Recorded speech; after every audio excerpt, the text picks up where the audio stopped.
Hi hello, ഇന്നൊരു potato fry ആണ് തയ്യാറാക്കുന്നത്. വളരെ ടേസ്റ്റി ആയിട്ടുള്ള ഒരു ഫ്രൈ ആണ്. വേഗത്തിൽ തയ്യാറാക്കാനും പറ്റും. അതിനായിട്ട് 2 പൊട്ടറ്റോ ആണ് എടുത്തിരിക്കുന്നത്. അത് തൊലി കളഞ്ഞ് ഒന്ന് വട്ടത്തിൽ കുറച്ച് കനത്തിലൊന്ന് കട്ട് ചെയ്ത് വെക്കണം. തീരെ കനം കുറഞ്ഞു പോകരുത്, ഫ്രൈ ചെയ്യുമ്പോൾ പൊടിഞ്ഞു പോകാൻ ചാൻസ് ഉണ്ട്. ഇതുപോലെ കനത്തിലാണ് കട്ട് ചെയ്ത് വെക്കേണ്ടത്. ഇനി ഇതൊന്ന് വേവിച്ചെടുക്കണം. അതിനായി അതിലേക്ക് 1/4 ടീസ്പൂൺ മഞ്ഞൾപ്പൊടിയും 1/4 ടീസ്പൂൺ ഉപ്പ്, കുറച്ച് വെള്ളം ഒഴിച്ച് ഒന്ന് ഇളക്കി കൊടുത്തതിന് ശേഷം അതൊന്ന് പകുതി വേവിച്ചെടുക്കാം. കൂടുതൽ വേവിക്കരുത്, പാതി വെന്താൽ മതിയാവും.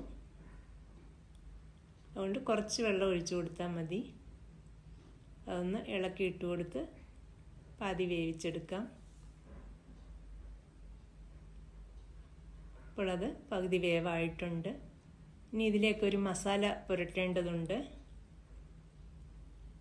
അതിനായിട്ട് 1 ടേബിൾ സ്പൂൺ മുളക് പൊടി, 1/2 ടീസ്പൂൺ കുരുമുളക് തരിയായിട്ട് പൊടിച്ചത്, 1/4 ടീസ്പൂൺ ജീരകം തരിയായിട്ട് പൊടിച്ചത്, 1 നുള്ള് ഉപ്പും ചേർത്ത് ഒന്ന് കുഴച്ച് ഇതിലേക്ക് പുരട്ടി വെക്കാം.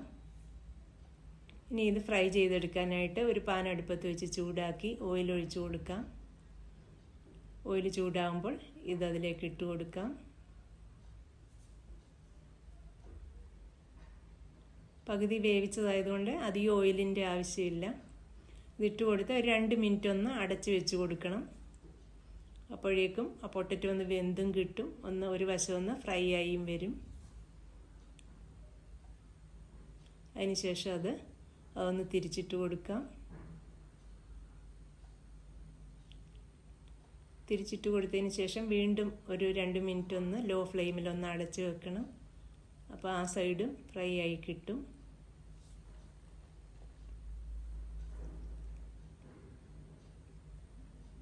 ഇനി അത് തിരിച്ചിട്ട് കൊടുക്കാം. അങ്ങനെ 2 വശവും നന്നായിട്ട് ഫ്രൈ ആക്കി എടുക്കണം.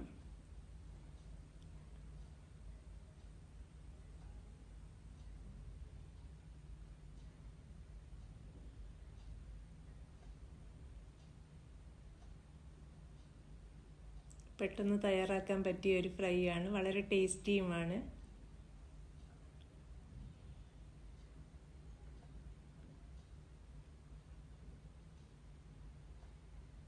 എന്തിൻ്റെയും കൂടെ കഴിക്കാൻ നല്ലൊരു സൈഡ് ഡിഷാണ്.